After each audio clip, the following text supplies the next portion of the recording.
เรียนล้างกับเรียนล้างได้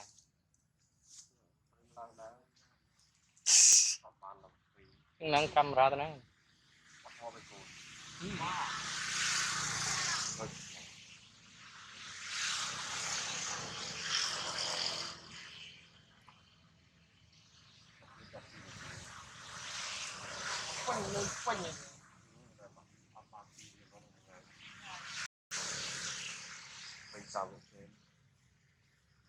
คือปีจังหรอคนไทยทั้งใบหรอ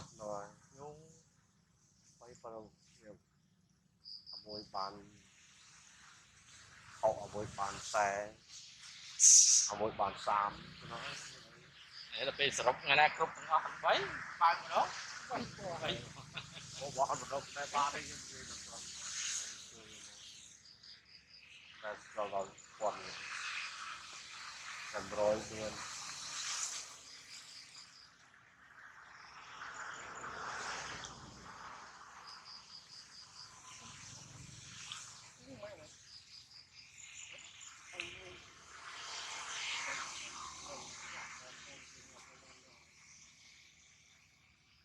ยังไปมวยกันนะ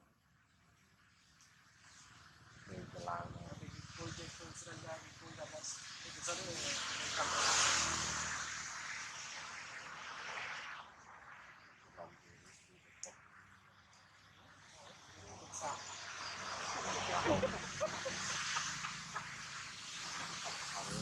เลยจำเป็นที่การที่การตะกี้ออกมา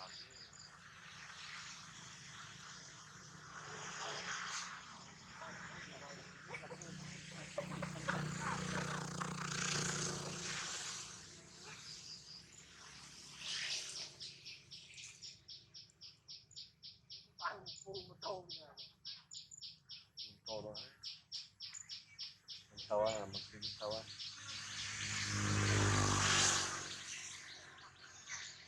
ทำเป็นออฟอัพโตอ่ะสมมติได้เดี๋ยวรอเนี่ยนัดยังไม่ตายตายเดี๋ยวออฟอัพไปเลย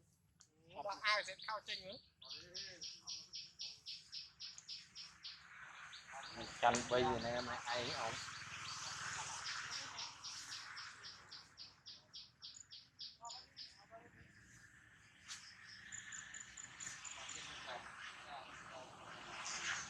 có mùi thịt nam ở bán rồi chơi thì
ลูกสักกระดูกลงได้